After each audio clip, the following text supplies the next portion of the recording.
네, 안녕하십니까. 서울시 치과의사의 보험이사 강호덕입니다. 이번 시간에는 진찰료 및 방사선 검사와 관련된 치과 건강보험 교육에 대해서 알아보도록 하겠습니다. 먼저 진찰료에 대해서 알아보도록 하겠습니다.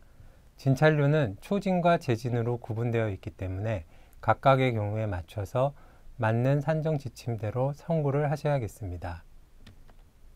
먼저 초진의 경우 해당 상병으로 동일 의료기관의 동일 진료과목 의사에게 진료를 받은 적이 없는 환자, 그리고 해당 상병의 치료가 종결된 후 30일 이후에 내원 시 초진으로 산정이 가능합니다.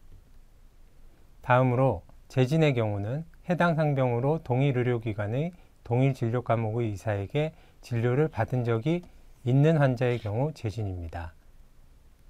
치주질환의 경우는 치료 종결 후 90일 이내 동일 부위 치료 시에 재진으로 산정하게 됩니다. 본 내용의 말이 좀 어렵기 때문에 간단히 설명을 드리자면, 환자가 치과에 최초 내원 시 초진으로 산정하게 됩니다. 그리고 해당 상병의 진료를 위하여 반복적으로 그리고 계속적으로 내원 시에는 모든 내원 시마다 재진을 산정하시면 됩니다. 그리고 치료가 종결된 이후에 환자가 30일이 지나 내원을 하게 되면 이때 다시 초진으로 산정이 가능합니다. 하지만 치주치료의 경우는 치료의 종결 시점이 모호하기 때문에 30일 기준이 아닌 90일을 기준으로 하고 있습니다. 여기서 주의하셔야 할 점은 제일 밑에 해당 상병으로 동일 의료기관에서 계속해서 진료를 받고 있는 환자의 경우는 해당 상병의 치료가 종결되지 않은 상태에서 내원할 경우는 내원 간격에 상관없이 재진이라는 항목입니다. 예를 들어 근관치료를 받던 환자가 근관치료 도중 내원이 중단되어 30일 이상 수개월이 지나서 내원하였을 경우, 이 경우에도 계속 이어서 근관치료를 진행한다면 초진이 아닌 재진으로 산정하셔야 합니다. 하지만 근관치료가 중단되고 그 치아가 파절이 되었거나 농양이 생겨 발치를 해야 되는 경우라면 상병과 치료 내역이 모두 바뀌기 때문에 그때는 재진이 아닌 초진을 산정하실 수 있겠습니다. 다음으로 건강검진 실시 당일 보험 진료를 하였을 때 진찰료를 산정하는 방법에 대해 알아보겠습니다. 국민건강보험공단에서 실시하는 일반 건강검진, 암검진, 영유아 건강검진을 한 경우에는 진찰료의 50%만 산정이 가능합니다. 하지만 교육청에서 실시하는 학생검진의 경우에는 진찰료의 100%가 모두 산정 가능합니다. 다음으로 기본 진료에 대해서 알아보도록 하겠습니다. 기본 진료는 별도의 행위로는 인정되지 않지만 진찰료는 산정이 가능한 진료의 경우 산정하는 진료라고 보시면 되겠습니다. 기본 진료에 해당되는 구체적인 경우를 살펴보도록 하겠습니다. 먼저 진찰 또는 상담만 한 경우에도 진찰료를 산정하실 수가 있습니다. 하지만 이 경우 진찰 또는 상담의 내용이 급여 진료와 관련된 내용이어야 합니다. 비급여 임플란트를 위하여 상담을 한 경우에는 진찰료의 산정이 불가능합니다. 다음으로 시진, 청진, 타진, 촉진 등 간단한 검사를 한 경우에도 진찰료를 산정하실 수가 있습니다. 물론 이 경우 간단한 검사 외에 별도의 치료 행위를 하였다면 그 치료 행위에 대한 청구도 동시에 하셔야 합니다. 다음으로 구강건조증의 처치, 구내염 약물 도포, 그리고 치은염, 지치주의염 등의 간단한 구강 연조직 질환을 처치한 경우에도 기본 진료로서 진찰료의 산정이 가능합니다. 이 경우 구분하셔서 생각하셔야 할 것이, 연조직 처치가 아닌 경조직 처치의 경우에는 보통 처치로 청구가 가능하다는 점입니다. 치아에 임시 충전재를 넣는 등의 간단한 행위는 기본 진료가 아닌 보통 처치로 청구하시기 바랍니다. 다음으로 발치 전 동통 감소를 위한 간단한 처치를 한 경우도 진찰료 산정이 가능합니다. 그리고 서류를 발급한 경우 원해 처방 전이나 진료 의뢰서, 진료 행위를 하지 않고 이 두 가지 서류를 발행한 경우에도 진찰료의 청구가 가능합니다. 특히 원해 처방 전의 경우에는 환자 본인이 내원하지 않고 가족이 내원하여 처방전을 받아간 경우에도 진찰료의 50%가 청구 가능합니다. 그리고 여기에 나열된 항목들 외에도 치면열구 전색을 2년 이내에 시행하는 경우에도 치면열구 전색에 대한 행위료는 청구할 수 없지만 진찰료는 청구가 가능합니다. 다음으로 처방료에 대해서 알아보도록 하겠습니다. 처방료는 기본적으로 진찰료에 포함이 되어지기 때문에 별도로 청구하지는 못합니다. 우리가 흔히 말하는 진찰료에는 기본 진찰료와 외래 관리료로 구성이 되어 있습니다. 그리고 이 외래 관리료 안에 처방료가 포함이 되어 있기 때문에 별도로 청구를 할 수 없다고 보시면 되겠습니다. 그리고 처방전에 있어서는 약국과 치과의원의 교부 번호가 반드시 일치하여야 합니다. 그리고 최근에 좀 문제가 되고 있기 때문에 더욱 조심하셔야 될 항목이 비급여 진료 시에는 비급여 처방전을 발행하여야 한다는 것입니다. 예를 들어 비급여 임플란트를 위한 처방전을 급여로 발행했을 때는 여러 가지 문제가 생길 수 있기 때문에 반드시 비급여 진료를 위한 처방전은 비급여로 처방하도록 해야겠습니다. 다음, 처방 시 심사 기준에 맞지 않아 조정되는 경우들에 대해서 살펴보도록 하겠습니다. 제일 대표적인 것이 동일 성분의 약제 두 가지를 중복 처방하는 경우, 효과, 효능, 용법, 용량에 맞지 않는 처방, 그리고 항생제 및 소화제를 일률적으로 처방하는 경우, 그리고 고가 약의 일률적인 처방 또한 지양되어야 합니다. 특히 최근에 17년 11월에 소화기관 약에 대한 전산심사가 시작되었습니다. 그렇기 때문에 소화기관 약에 대해서도 효과와 효능에 맞는 적절한 처방을 하셔야 할 것 같습니다. 다음으로 마취에 대해서 살펴보겠습니다. 일반적으로 치과에서 시행하는 마취는 표면 마취, 침윤 마취, 전달 마취, 이 세 가지 마취가 있습니다. 그 중에 표면 마취는 보험 청구가 불가능합니다. 침윤 마취의 경우는 3분의 1학당, 전달 마취의 경우는 2분의 1학당 청구하시면 되겠습니다. 상악 전치부의 경우는 복잡한 술식의 경우 전달 마취의 청구가 가능합니다.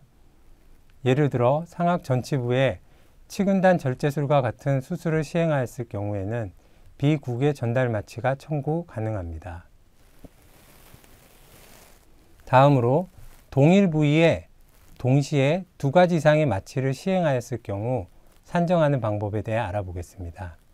이 경우는 주된 마취만 산정이 가능하며 마취제는 사용하신 앰플 수대로 모두 청구가 가능합니다. 예를 들어 동일 부위에 전달 마취와 침윤 마취를 동시에 했을 경우는 주된 마취인 전달 마취가 청구가 가능하고 침윤 마취는 별도로 청구가 불가능합니다. 다음으로 의약품 관리료에 대해서 알아보도록 하겠습니다. 의약품 관리료는 치과에서 리도카인 등을 사용하여 마취를 하는 경우에 산정하실 수 있으며 하루에 1회만 산정이 가능합니다. 따라서 같은 날 상악과 하악에 2번의 마취를 하였다 하더라도 의약품 관리료는 한 번만 산정이 가능합니다.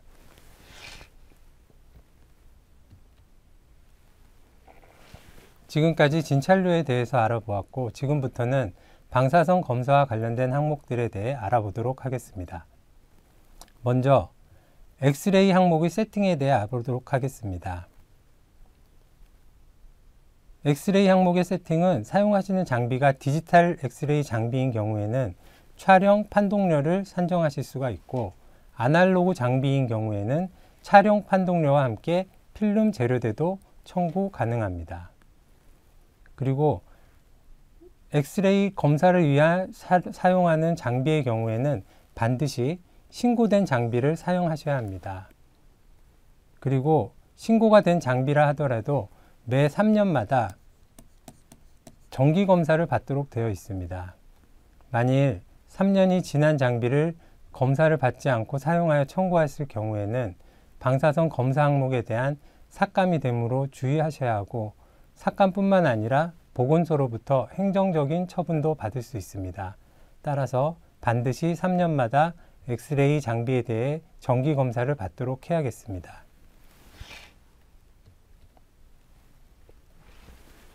다음으로 치근단 촬영과 교육 촬영에 대해서 알아보도록 하겠습니다. 이 경우에는 각각 인정되는 독립 촬영인지 아니면 2장, 3장을 찍었어도 독립적으로 100% 산정은 되지 않는 동시 촬영 수가 코드를 적용해야 하는지가 중요합니다. 예를 들어 근관치료 과정 중에 진단, 근관장 측정 검사, 충전 확인용으로 각각 촬영된 엑스레이 사진은 모두 100% 청구 가능합니다. 그 외에 동일 목적으로 2장 이상 촬영한 경우는 동시 수가 코드를 적용하셔야 합니다.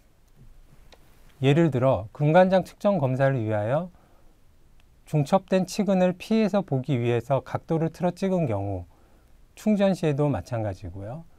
그리고 매복치의 위치를 확인하기 위해 각도를 틀어 찍은 경우도 모두 동시 수가 코드를 적용하셔야 됩니다. 또한 아날로그 장비를 이용하여 찍은 동시 수가 코드인 경우에는 필름의 경우에는 사용한 매수대로 재료대 청구가 가능합니다.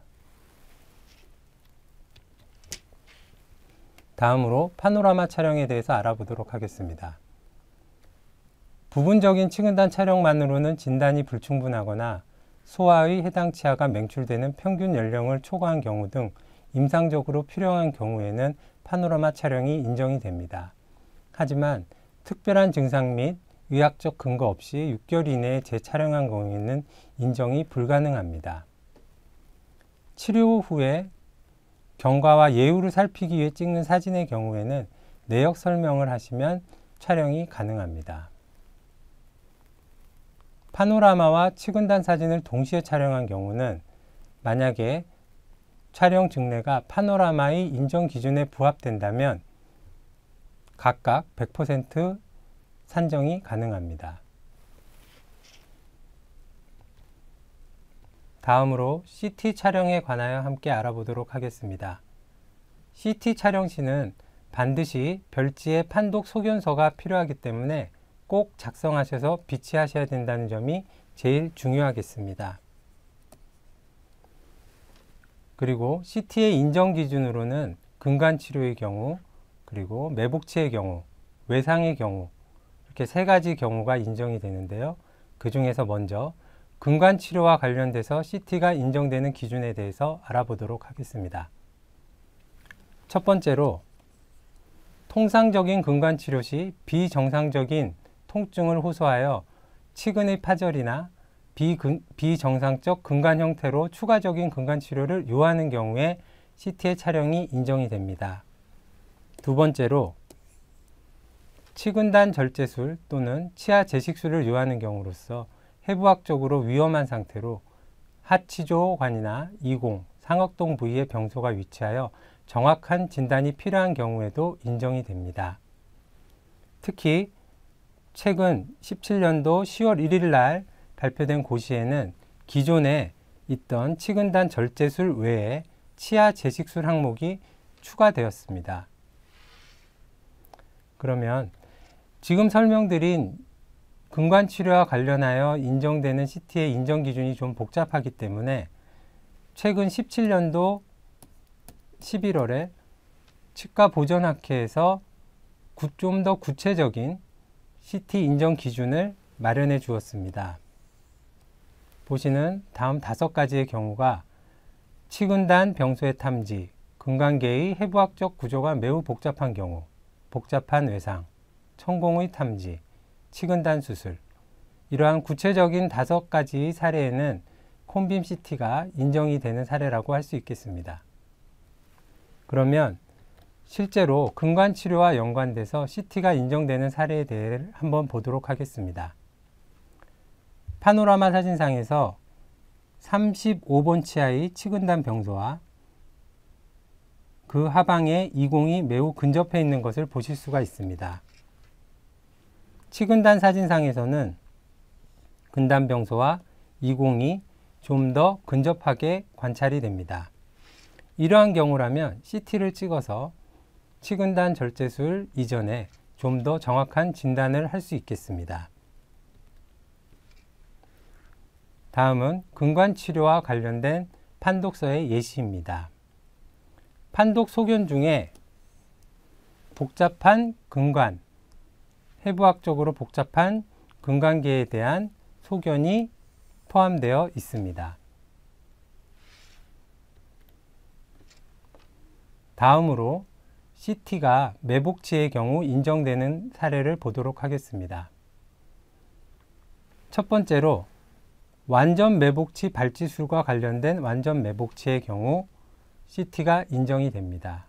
두 번째로 제3대구치의 경우에 있어서 치근단 파노라마 촬영 등에서 하치조관 또는 상악동과 치근이 겹쳐 보일 때 발치 위험도가 높기 때문에 인정이 되고 있습니다. 여기서 한 가지 유념하셔야 될 것은 1번 항목과 2번 항목이 AND 조건이 아니라 또는 OR 조건이기 때문에 완전 매복치이면서 치근이 하치조관과 겹쳐 보여야 되는 것이 아니라 둘 중에 한 가지 조건만 만족이 되면 CT를 촬영하실 수 있겠습니다. 그리고 17년 10월 1일 날부터 시행되는 고시에 새로이 치아나 치조골의 급성 외상에 의한 치아의 함입 등으로 인해 계승치아에 미치는 영향의 진단을 위해 찍는 경우도 CT의 인정 기준에 포함이 되었습니다. 매복치나 사랑니와 연관돼서 CT가 인정되는 기준을 증례를 한번 살펴보도록 하겠습니다. 본 파노라마 사진상 10번대에 완전 매복되어 있는 소구치의 경우는 발치술과 연관이 되어 있다면 CT의 인정 기준에 부합이 됩니다. 다음 파노라마 사진상에서 48번의 경우는 하치조관과 치근첨의 중첩 여부는 모호하지만 치관이 골래 3분의 2 이상 매복이 되어 있기 때문에 완전 매복치로서 CT의 인정 기준에 부합된다고 보겠습니다. 다음 사진상에서 하악에 보이는 38번 치아와 48번 치아에서 두 치아 모두 매복치는 아니지만 하치조관과 치근첩이 중첩되어 있고 48번에서도 치근첩과 하치조관이 중첩되어 있는 것을 보실 수 있습니다. 이 중첩 사실만으로도 본 증례도 CT의 인정 기준에 부합된다고 보겠습니다. 다음 사진은 48번 치아의 치근첨과 하치조관이 중첩된 사례입니다. 치근단 사진에서는 좀 더 명확하게 하치조관과 치근첨이 중첩된 것을 보실 수가 있습니다. 이러한 경우 CT를 촬영하여 하치조관과 치근첨이 근접해 있고 닿아 있음을 확인할 수가 있습니다.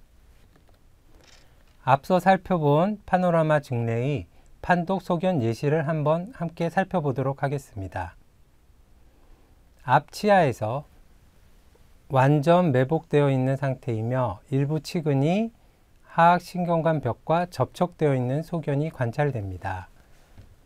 이와 같이 매복 사랑니 발치와 관련된 CT에는 신경관과의 위치에 대한 소견이든 완전 매복과 관련된 소견이 포함되어 있어야 합니다. 다음으로 방사선 검사에 있어서 주의해야 될 점 2가지를 살펴보도록 하겠습니다. 첫 번째로 촬영 가능 범위입니다. 치과 의사의 경우는 모든 종류의 치과 방사선 촬영이 가능하고 또한 판독 또한 가능합니다. 하지만 치과 위생사의 경우는 치근단 방사선 사진과 파노라마 촬영은 가능하지만 콤빔 CT와 두부 규격 사진은 촬영이 불가능합니다.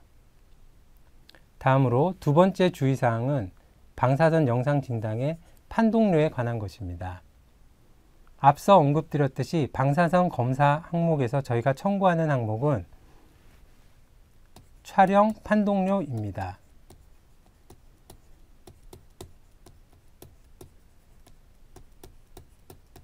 그렇기 때문에 저희가 방사선 검사를 했을 때는 반드시 촬영뿐만 아니라 판독이 항상 함께 되어야 한다는 뜻입니다. 촬영의 경우 방사선 검사의 70%, 판독은 30%를 구성하고 있습니다. 따라서 방사선 검사 시 촬영은 하였으나 판독 내역이 없다면 30%가 언제든지 삭감이 가능하다는 이야기입니다. 특히나 CT의 경우는 앞서 말씀드렸듯이 별도의 판독 소견서가 필요하기 때문에 항상 작성하셔서 비치하셔야겠습니다. 그리고 판독 소견, 판독서를 언제 써야 되는가에 대한 시점에 대해서는 원칙적으로는 치료 계획을 세우는 단계, 치료 전 단계에서 판독을 하는 것이 원칙이나 부득이한 사정이 있는 경우에는 심평원에 청구하기 전까지 작성을 하여도 인정이 가능합니다. 그리고 판독서에는 환자의 성명, 나이, 성별, 검사명, 검사 일시, 판독 소견 및 결론, 판독 일시, 판독의, 요양기관명이 반드시 포함되어야 합니다. 하지만 단순 촬영을 하여 진료 기록부에 기록하는 경우에는 검사 일시, 판독 소견 및 결론, 판독 일시, 판독의 서명까지만 기록하여도 인정이 되겠습니다. 이상으로 진찰료 및 방사선 검사와 관련된 치과 건강보험 항목에 대해서 살펴보았습니다. 감사합니다.